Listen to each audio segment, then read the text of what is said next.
you did that? I didn't see. Why you did that? I thought. Why did you did that? Why? I just- No. Why you did that?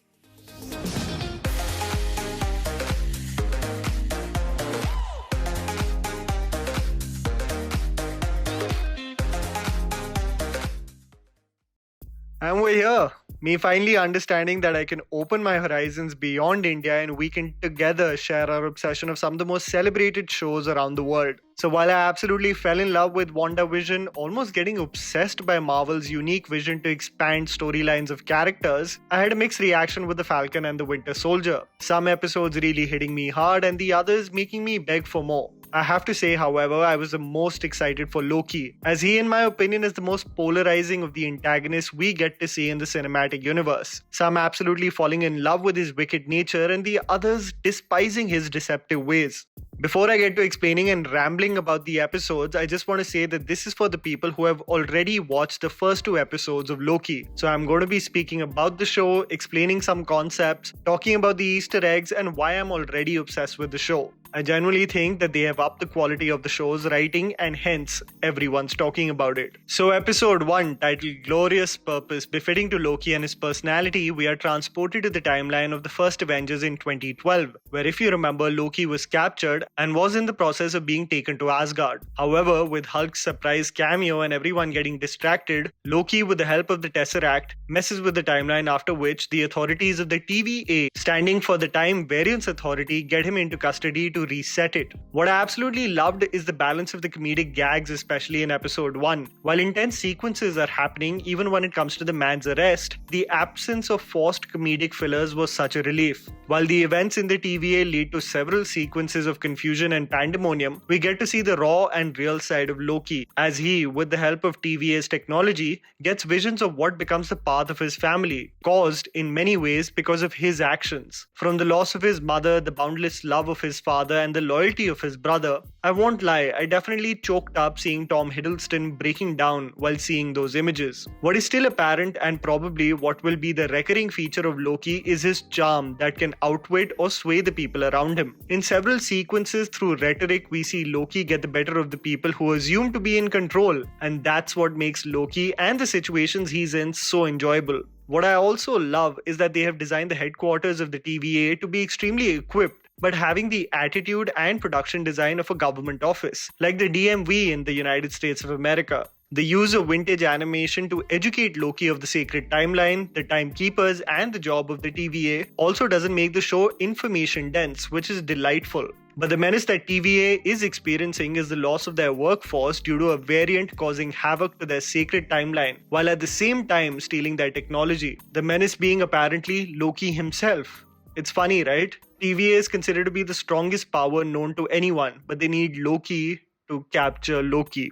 What choice does the wicked Loki anyway have? He already knows his future, right? Does he repent for his choices really? Or is he so twisted in his mind that he is determined to change his fate by aiding the TVA? When it comes to Easter eggs of the first episode, I mean, my god, there are so many references and callbacks to the MC universe. I mean, it is so specific. You look at Loki being found in the Gobi Desert after using the Tesseract, and it is basically a callback to how Iron Man in 2008 commenced the journey of what has become our weekly obsession. The TVA is an organization that is featured in Marvel Comics since the 1980s. While their intentions may have been altered to suit the Loki narrative, it's extremely interesting to see these individuals with their time-twisting devices. While we are constantly provided information and imagery of the sacred timeline, you might remember a similar description being given by Tilda Swinton's character, the Ancient One in Avengers Endgame.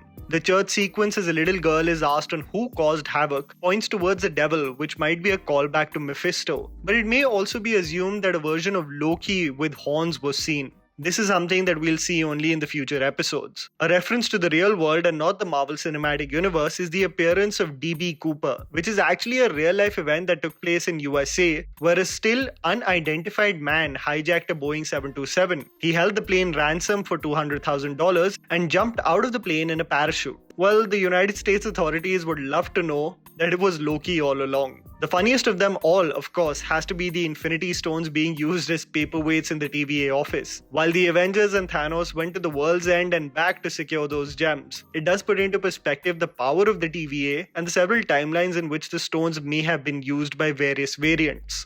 After finishing the first episode, it only excited me furthermore for what episode 2 had in store. And my god, I have to tell you on how considerably invested I got as the minutes of episode 2 passed by. I mean, you're looking at an episode with so many reveals and twists that I had to revisit some of the moments again. Loki is now aiding the TVA with its investigations of the absconding variant, who has fought another TVA unit and kidnapped one. And let's just say the superiors aren't too pleased with Mobius's faith in Loki in all these missions. When it is revealed that the reset charges are being collected by the variant to cause havoc in her individual sacred timeline, the TVA and Loki work towards making sure that doesn't take place. The Nexus points cannot be reset by the TVA, and hence absolute chaos ensues. While we were wondering whether Loki is repenting for his sins or is just thirsty for power, but hey, the man is known as the god of mischief. He ain't all sunshine and flowers. So it's actually seeming like he's going to screw up the TVA to gain maximum power. I mean, TVA is considered to be the strongest power known to anyone. On a side note, the episode also made me wonder whether Mobius's obsession of jet skis will finally come true in one of the missions ahead. There is also a moment where we see a vulnerable Loki again as he reads the files of the carnage at Ragnarok. I have to say though, he has these moments of intense guilt and emotion, and then he's back to square one really quickly. From a writing standpoint also, it brings about the grey area of the intentions of the timekeepers, as there is still no clarity of what is the conclusion. What is also brilliant about the episode is the way variants of Loki and Loki himself can both illusion cast and duplicate, and this works extremely well with the action sequences leading to the big reveal of Lady Loki disappearing through a nexus point, and Loki escapes from the TVA right behind her. She makes it clear to Loki before exiting that this has nothing to do with him. So let's come to the Easter eggs and discuss a few things. If you noticed, when the variant Loki was kicking TVA's ass, Bonnie Tyler's Holding Out for a Hero plays in the background. A song that has been utilized in many superhero projects and is best known in commercial pop culture to be a part of Shrek 2. There are some fun callbacks to the Marvel comics as well, which include Mobius's obsession with the 90s and Ravonna's collection of memorabilia. The big reveal, of course, is Lady Loki and her messing with the several timelines through the technology of TVA's reset devices. But what will be her role in the series? Having her origins from the event of Ragnarok, Lady Loki has made several appearances in Marvel comics. What is revealed through the comics also is shockingly that Lady Loki is not used as a disguise merely by Loki, but acts as an extension to his own personality. Begging the question asked in the episode, is Lady Loki more Loki than Loki himself? I guess we'll find out, and I have to say I'm obsessed and hooked already. Looking forward to speaking about the show next week with all of you. Please don't forget to write down your Easter eggs or things that you really liked about the episodes. Please don't forget to follow me on Instagram. The handle's right in front of you. Follow me at JammyPants4. Also, please support us by smashing the like button and subscribing to our channel for weekly content ahead. Thank you for watching.